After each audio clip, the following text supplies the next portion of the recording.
सर्वाधिक आंधियाँ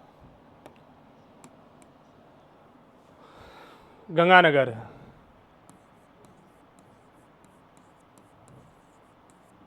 सर्वाधिक आंधियाँ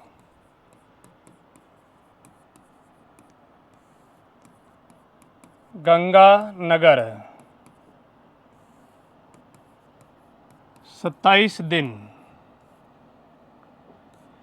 दूसरी सर्वाधिक आंधियाँ हनुमानगढ़।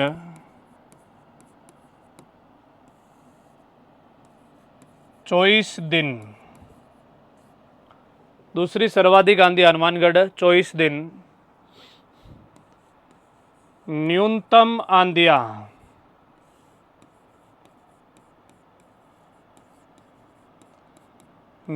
आंधियाँ झालावाड़।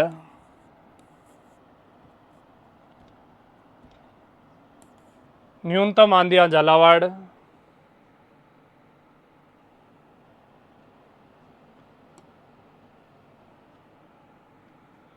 न्यूनतम आंधियाँ झालावाड़।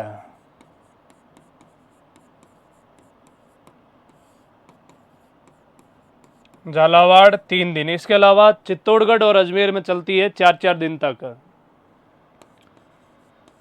चित्तौड़ एवं अजमेर 4 दिन। इसके साथ साथ में जब पश्चिमी राजस्थान में छोटे छोटे चक्रवात उत्पन्न होते हैं, कभी कभार केंद्र में निम्न वायुदाब का केंद्र बनने से और साइड में हाई प्रेशर का केंद्र बनने से तेज गति से हवाएं केंद्र की तरफ आती है, जिन्हें बबूलिया के नाम से जाना जाता है। तो बबूलिया पश्चिमी राजस्थान में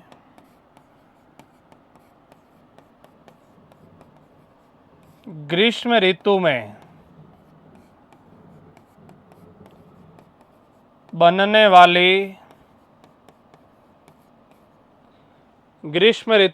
वाले छोटे चक्रवात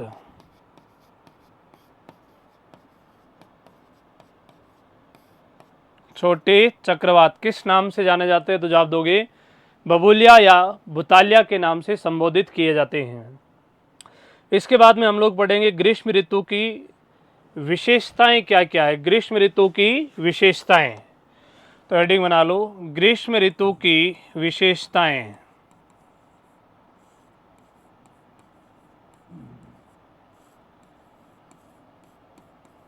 ग्रीष्म ऋतु की विशेषताएं। ग्रीष्म ऋतु की विशेषताएं क्या क्या है? भारत का सबसे गर्म राज्य कौन सा है? राजस्थान का सबसे गर्म जिला कौन सा है? इन सब चीज़ों के बारे में हम लोग अध्ययन करने वाले हैं। तो भारत का सबसे गर्म राज्य राजस्थान है।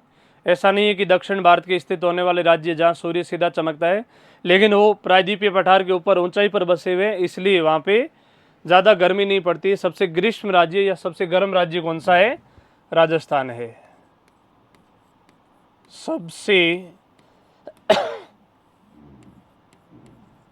सबसे गर्म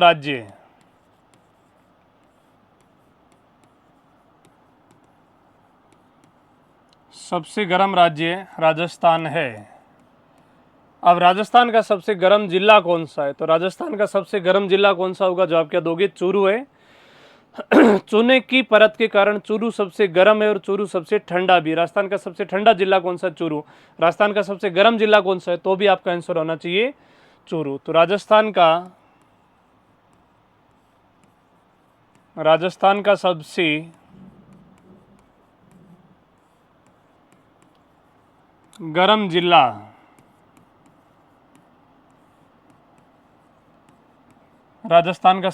जिला चूरू। और राजस्थान का सबसे गर्म स्थान यदि आपसे पूछें तो आपको जवाब फलोदी देना। हालांकि फलोदी जिला बन चुका है, फिर भी फलोदी को राजस्थान का सबसे गर्म स्थान की संज्ञा आप लोग दोगे। तो राजस्थान का सबसे गर्म स्थान, राजस्थान का सबसे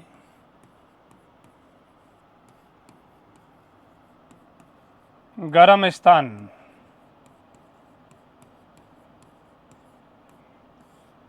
राजस्थान का सबसे गर्म स्थान फलोदी। अब एक साल में सबसे ज़्यादा तापमान में उतार चढ़ाव आता है चूरू में। सबसे गर्म जिला चूरू, सबसे ठंडा जिला चूरू। एक दिन में सबसे ज़्यादा तापमान में उतार चढ़ाव आता है जैसलमेर में।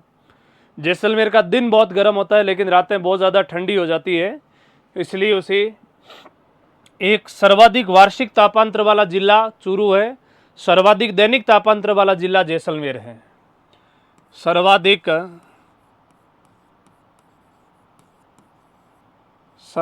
वार्षिक तापांतर वाला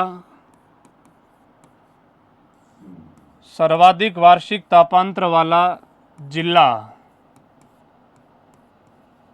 सर्वाधिक वार्षिक तापांतर वाला जिला चूरू। एक साल में टेम्परेचर में सबसे ज़्यादा वेरिएशन कहाँ आता है? चूरू में। सर्वाधिक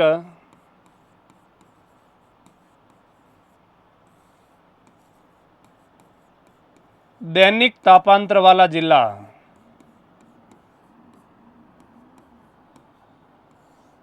सर्वाधिक दैनिक तापांतर वाला जिला जैसलमेर।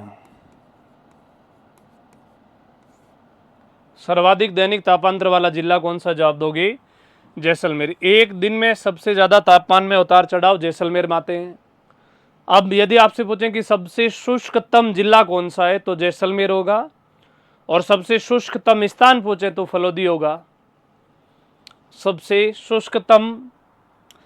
शुष्क आ गया तो शुष्कतम देने की आवश्यकता नहीं है। सबसे शुष्क जिला। अब यहाँ शुष्क का मतलब तापमान भी है और वर्षा की कमी भी है, तो सबसे शुष्क जिला जैसलमेर। सबसे शुष्क जिला जैसलमेर। सबसे शुष्क स्थान, सबसे शुष्क स्थान फलोदी। अब इसी शुष्कतम के कारण और दैनिक टेम्परेचर में वेरिएशन के कारण राजस्थान का सबसे ज़्यादा वाष्पीकरण वाला जिला जैसलमेर में है। सबसे ज़्यादा वाष्पीकरण इवेपोरेशन कहाँ होता है? जैसलमेर। जवाब दोगे बांसवाड़ा, डूंगरपुर या दक्षिणी राजस्थान वाले जिले आप जवाब नहीं बताओगे। तो सर्वाधिक वाष्पीकरण वाला जिला,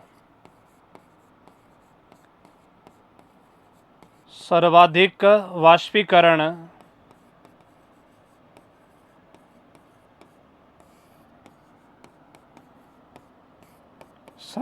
वाष्पीकरण वाला जिला जैसलमेर। नेक्स्ट, राजस्थान का सबसे गर्म दिन 21 जून होता है। राजस्थान ओब्लिक भारत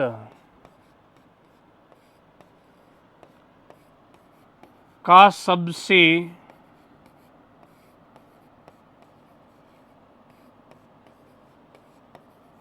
गर्म दिन 21 जून। ये सबसे बड़ा दिन है, सबसे बड़ा दिन एवं सबसे छोटी रात है। 21 जून में दिन के जो समय की अवधि है वो 13.5 घंटे की होती है, और सबसे रात की अवधि सबसे छोटी होती है, 10.5 घंटे की होती है। दिन की सर्वाधिक अवधि वाला जिला बांसवाड़ा है, यानी कि जो 13.5 घंटे का दिन होता है वो सबसे ज़्यादा महसूस कहाँ होता है? बांसवाड़ा में। दिन की सर्वाधिक अवधि वाला 21 जून में, इस दिन में सबसे ज़्यादा जो दिन की सबसे ज़्यादा अवधि होती है, सबसे बड़ी अवधि और बड़ी अवधि में जा बताओगे बांसवाड़ा। दिन की सर्वाधिक बड़ी अवधि वाला जिला कौन सा है तो जवाब दोगे बांसवाड़ा है। सबसे गर्म महीना,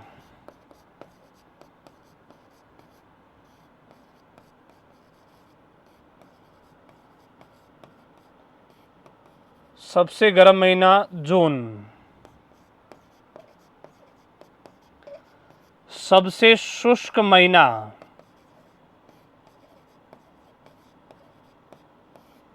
सबसे शुष्क महीने का तात्पर्य है कि ऐसा महीना जिसके अंदर हवाएं बहुत सूखी चलती है और हवा अगर जो पेड़ पौधों की पत्तियों से टकराएगी या फिर गीले कपड़ों से टकराएगी या समुद्र के सागर से झीलों के जल से टकराएगी तो वहाँ से वो आर्द्रता या नमी लेके चली जाएगी। यानी अप्रैल महीने की हवाएं सबसे सूखी होती है, इसलिए सबसे ज़्यादा पतझड़ जो होता है वो मार्च एंडिंग में या अप्रैल महीने में ही होता है। सबसे शुष्क महीना अप्रैल,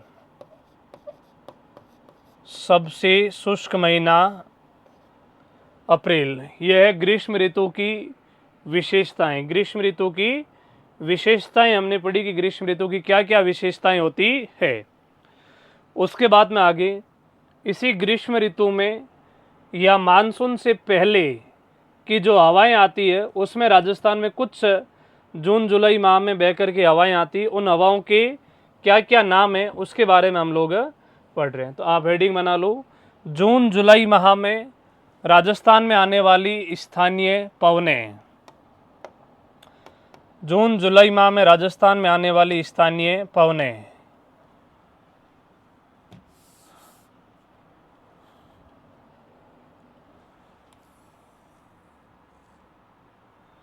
जून जुलाई माह में राजस्थान में आने वाली स्थानीय पवनें। जून जुलाई माह में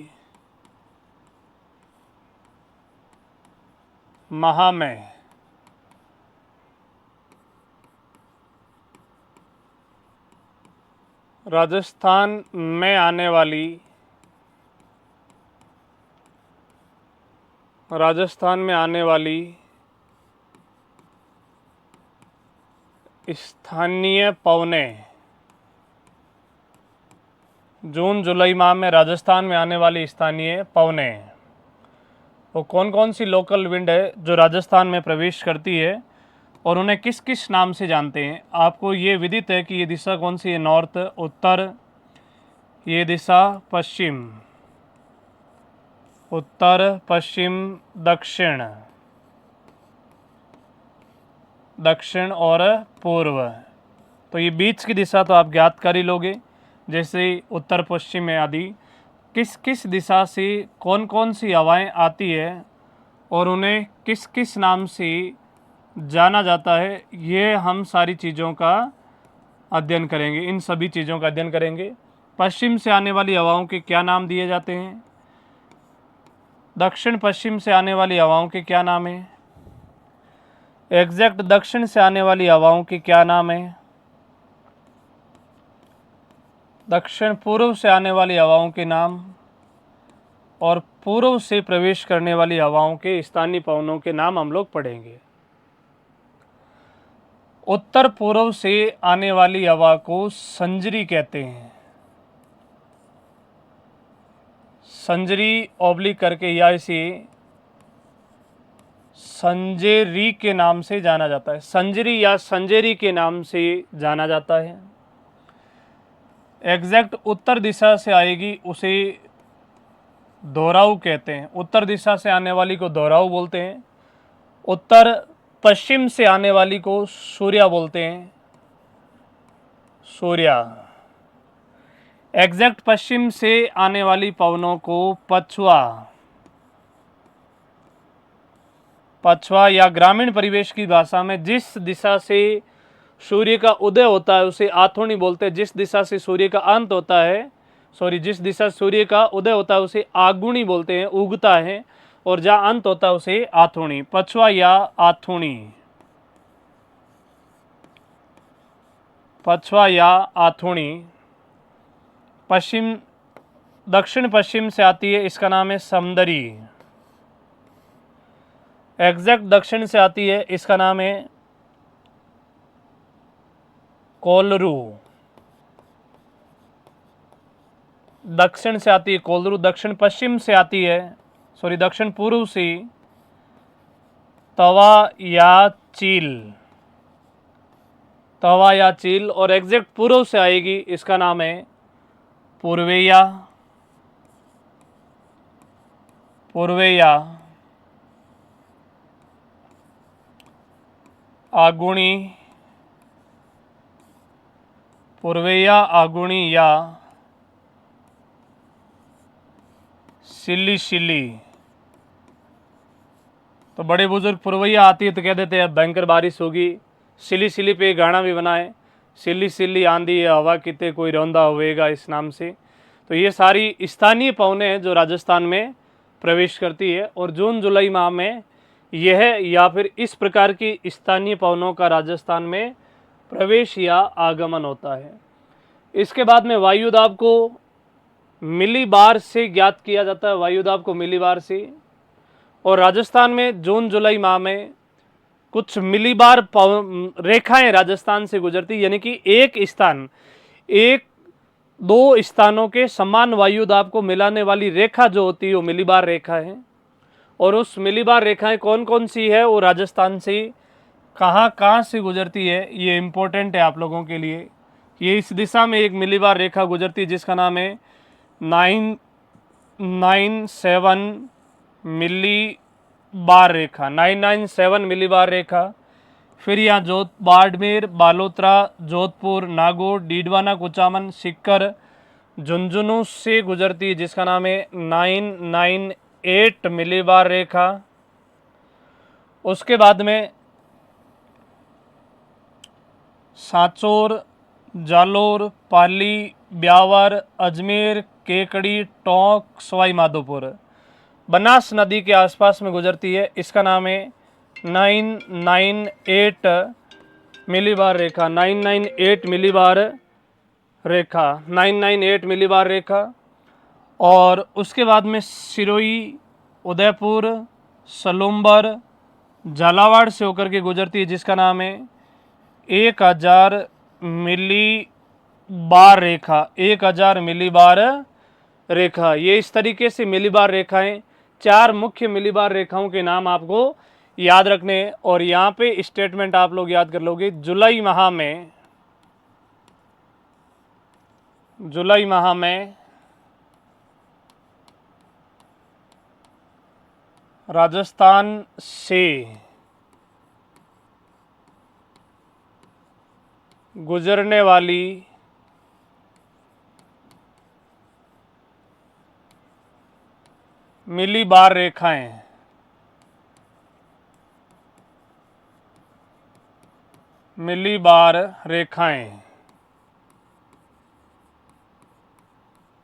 जुलाई माह में राजस्थान से गुजरने वाली मिलीबार रेखाएं, ठीक है। तो 997 मिलीबार रेखा कहाँ से गुजरेगी? जैसलमेर, बीकानेर, अनूपगढ़, गंगानगर।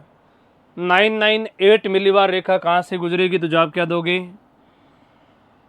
बाड़मेर, बालोतरा, जोधपुर, नागौर, डीडवाना, कुचामन, उसके बाद में सीकर और झुंझुनू से गुजरती है। आप लोग मैप बना लेना ऐसा एक छोटा सा राजस्थान को, उसके ऊपर 998 मिलीबार रेखा सिरोही, सांचौर, पाली, ब्यावर, अजमेर, केकड़ी, टोंक, सवाई माधोपुर से गुजरती है।